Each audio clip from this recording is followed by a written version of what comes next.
Welcome back to Let's Do Something, where today we're doing some more something. As you can see, once again we've got the old truck behind us, and we are going to continue trying to chase down the infamous knock.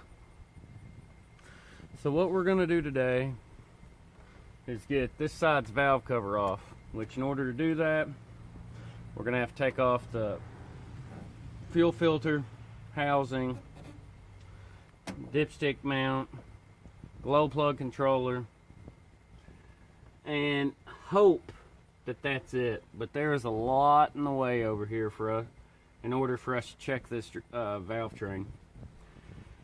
So I guess there's not much more to say other than, really, I don't know what to say. This is gonna suck.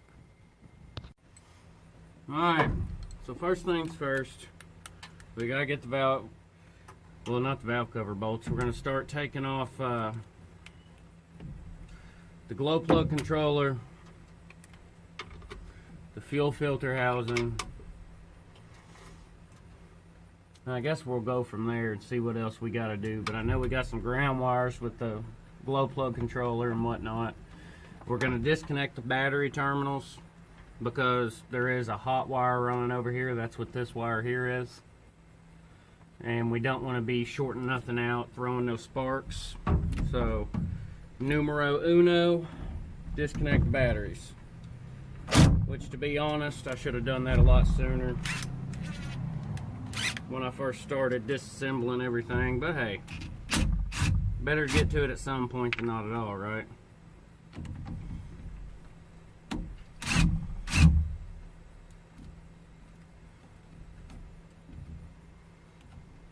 I'm only going to disconnect the hot terminal, which you all ain't seen me do this, but I think about everybody can disconnect the battery. So with that being said, I don't really see the point in showing you, so it is what it is. Alright, so the power wires are off. Next thing we're going to do, go ahead and get the fuel filter housing.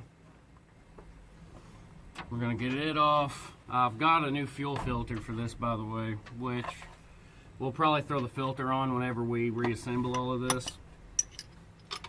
So the fuel filter bolts, at least on mine, are a 9/16, and I'm going to need a wrench. So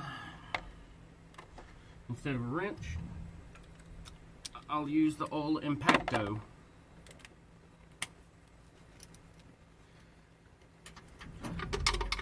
So, as you can see, pretty easy.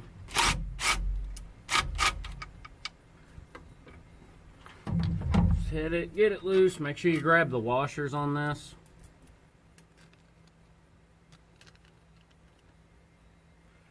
I always put the nut and washers back together. And I always try to keep everything in order and labeled.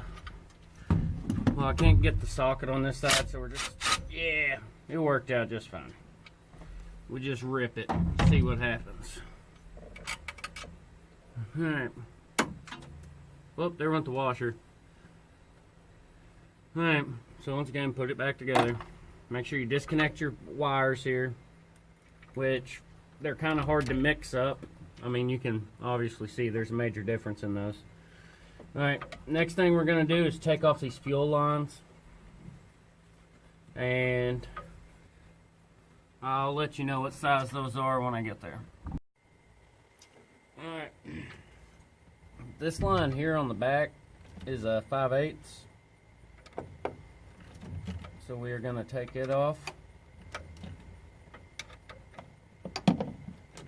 And that is the line to the rear of the fuel filter housing.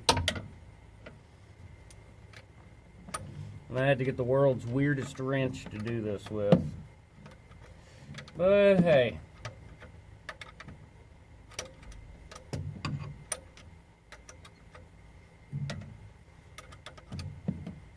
I'm trying to be a little more informative than I have been being. So, y'all can comment and let me know what you think about it. Which, of course, after we do this, we are going to have to rebleed all the injectors and purge the air out of the filter, or reprime it, however you want to say it. We're going to have to get the air out of the injection pump, etc., etc. So the next time we start this, it is going to be a little rough, but hey, it's not that bad. I can show y'all how to do it if you don't know already. Alright, so that's done. We're just going to turn that line up a little bit, get it out of the way. And you are going to obviously leak diesel fuel. So just go ahead and prepare yourself for that. Alright, now we got to see what size this other line is. I'm trying to remember from when we put it on. I want to say it was like a 18 or a 19, I do believe.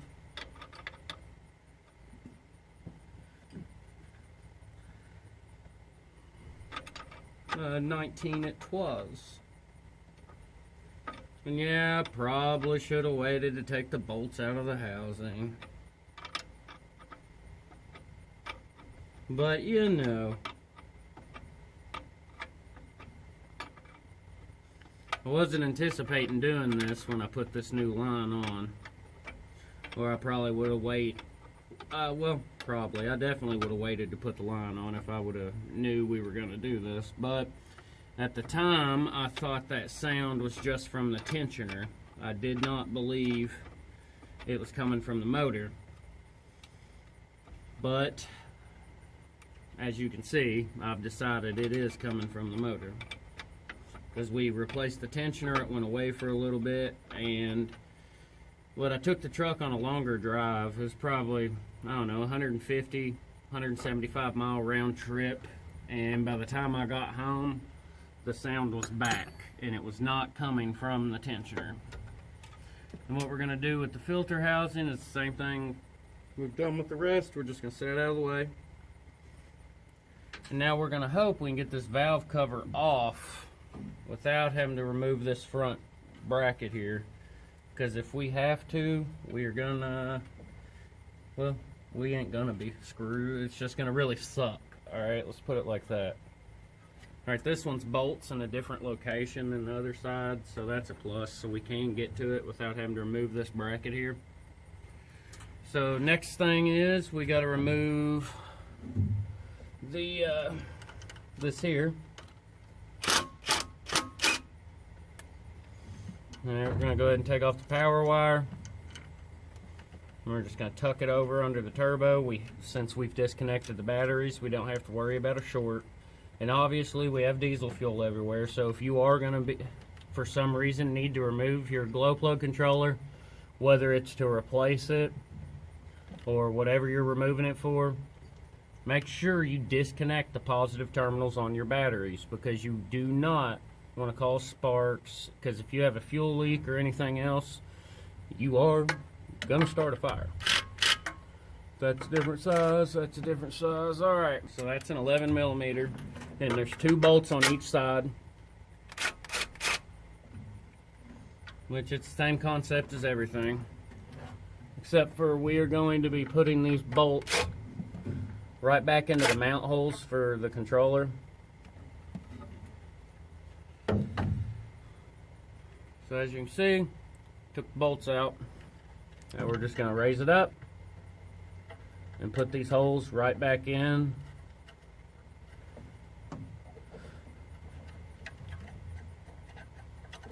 To these riv nuts, which riv nuts are nuts that essentially you rivet into holes. You pre-drill a hole to a certain size, put your riv nut under it, and there's a certain tool.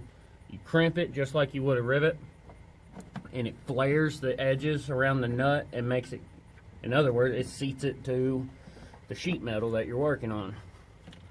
So as you can see, we took those out and we just screwed them back in, so that way we don't lose them.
Alright, this dipstick tube has another bolt right here to the side, which will actually release the tube from this mount, and that's what we have to do in order to separate everything.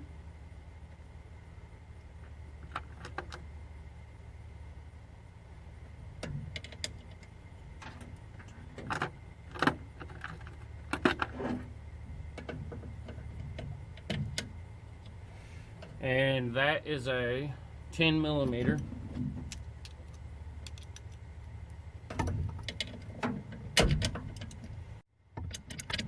Alright, the nut for the dipstick tube is, or bolt, sorry, to release the tube from its mount is a 3/8.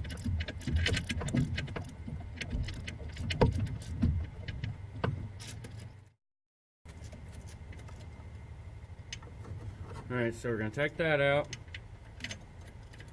We're going to pull this little metal piece for the mount, for the holding the dipstick into place. We're going to put this back on. And we're going to put the bolt back in it. Because this is a very small bolt, and we don't want to lose it.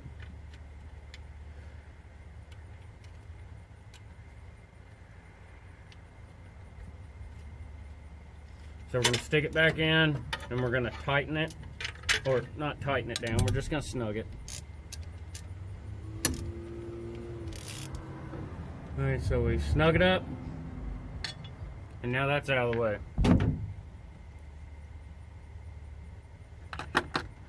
Alright, now the only thing left for us to do is to actually remove the valve cover bolts.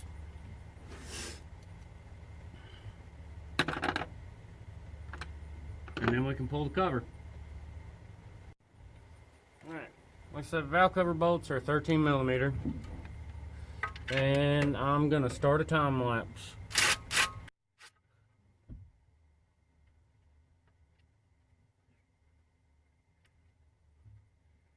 Alright, I'm going to pause the time lapse here. Make sure you get these little flat pieces off the valve cover. Mine are stuck. So I'm going to remove the ones I can, but the ones that are stuck, I'm going to leave there and get them off later. But make sure you check for those because you don't want to drop them.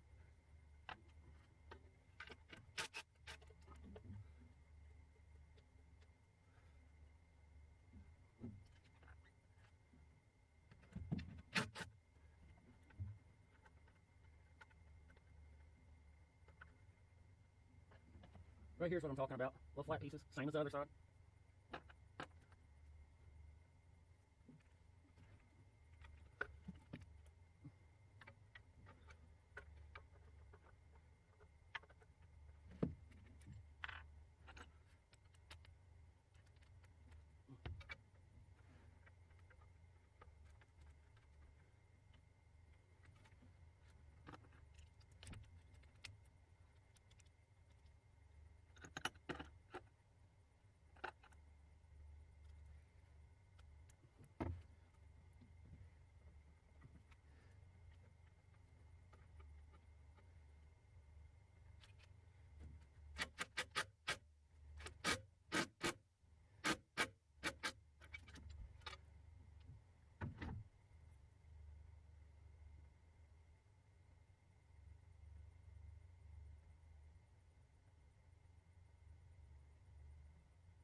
Come on.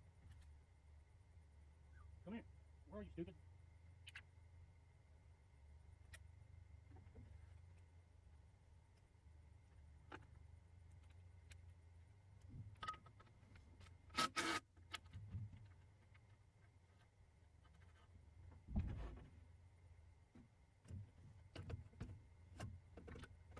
Come on. Let's go.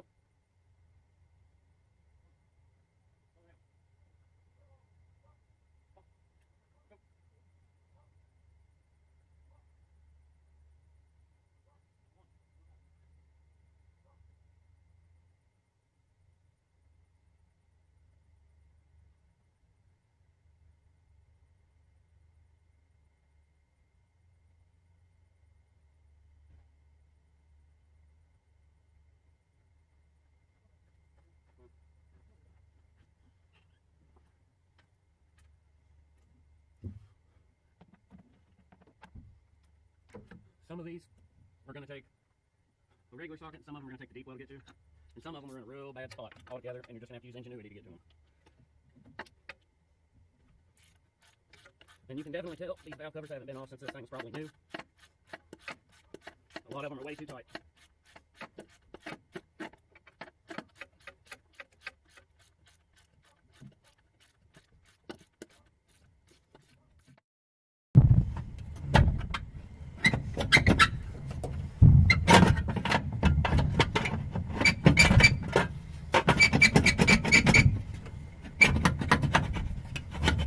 Alright, we're getting somewhere now.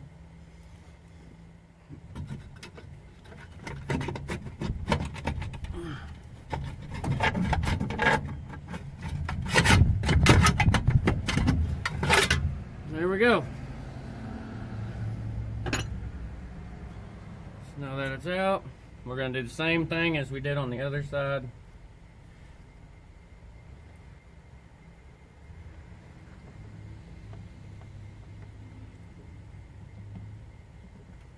Check every rocker, see if anything's loose.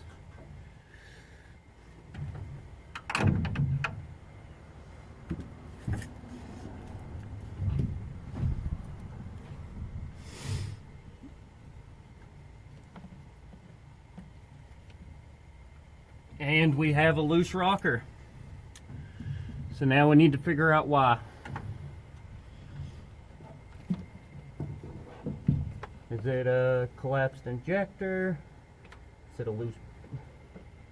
It's a loose valve train bolt.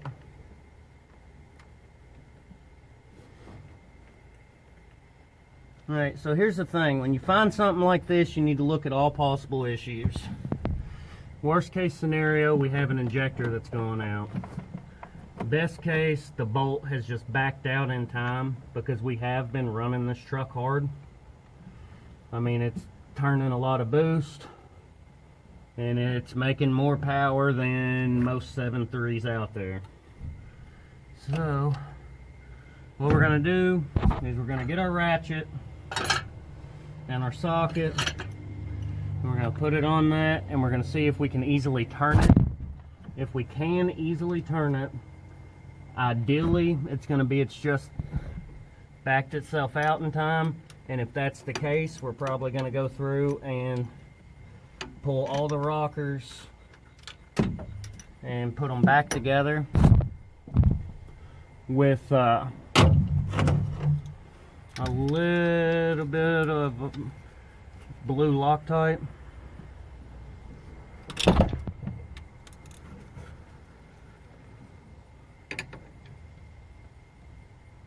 And she was loose. I don't believe that that was torque by any means. It's supposed to be 24 foot-pounds, if I do recall. Alright, so what we're going to do is, I don't have my torque wrench out here. We're just going to tighten it down by hand. And it still has a little bit of play.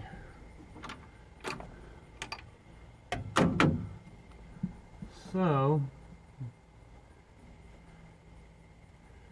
what can that be?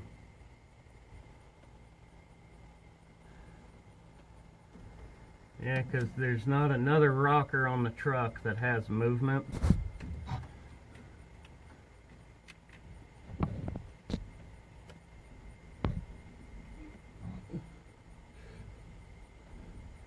So,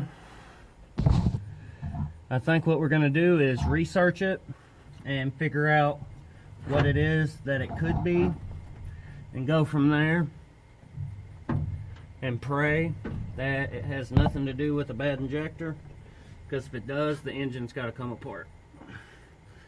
And if the engine comes apart, I know y'all don't know me very well yet, but if it comes apart, we're going to build it. So with that being said, we'll get back to this video another time. So what we figured out is we've probably got a burnt valve or a sticking valve. Either or, we're going to have to pull the head. So with that, we're going to pull the head and we're going to do a valve job on the entire thing. We're going to redo all the valves, valve guides, probably reseat the valves, make sure everything's like a tippy top, 2 order, hopefully make it better than it was before. We're trying to find some high temp valves for it so we can go ahead and turn it up some more. And I'm looking into another turbo rather than rebuilding the factory one. So with that, we're looking for an intercooler, which I have found, and there's a few other things that I've been looking at so we can go ahead and get the truck turned up more. And the truck itself has bigger issues body wise, which is making me think about looking into a whole nother truck for that engine and transmission. I just haven't decided yet fully, because it's like I said in one of the initial videos, I told y'all that the end goal for this truck is to be able to take it to the drag strip and compete. And in order to be able to compete in the diesel, we're going to need this thing to run probably 10-second passes minimum. And I mean, that'll be a fast diesel truck. But the thing is, pull trucks, you never hear, not pull trucks, sorry, drag trucks, you never hear of a 7.3. It's just, I mean, maybe in Power Stroke, yeah, but not in IDI form. IDIs are hard to build, they're expensive to build, not many people build parts for them. So, I mean, everything I've done to this truck has been a hunt. It's taken me a lot longer than initially planned. And it's honestly costing me a whole lot more money than I planned. But that is the goal as of right now. Nothing's changed. Even with this issue, we're intending on pulling the heads, getting them rebuilt, and we're probably going to go through parts of the motor while we're at it. I know I'm looking at head studs, bigger turbo, intercooler, and we've already done the fuel system, so that's golden the way it is. The only thing I'd like to add is an air dog. Helps keep air out of lines when the fuel tank gets low. But I guess that's all I really have for y'all on this one. So thank you for watching. We'll bring another upload here soon on the truck, if not something else, because we're kind of at a stopping point on the truck for now while we're waiting to figure out what, or I'm waiting to figure out what I'm going to do with it, because there's a lot of parts I'm going to have to order, and it's like the valves alone I'm looking at almost 600 bucks. So there's just things, it's going to take a little while, but like I said, the channel's called Let's Do Something, and we're going to do something all the time. So I will still be uploading, but it just may not be about the truck to those of you that are following it. So thanks for watching. This is Let's Do Something, where we do a little bit of something all the time. And we'll see y'all on the next one. Thanks for watching.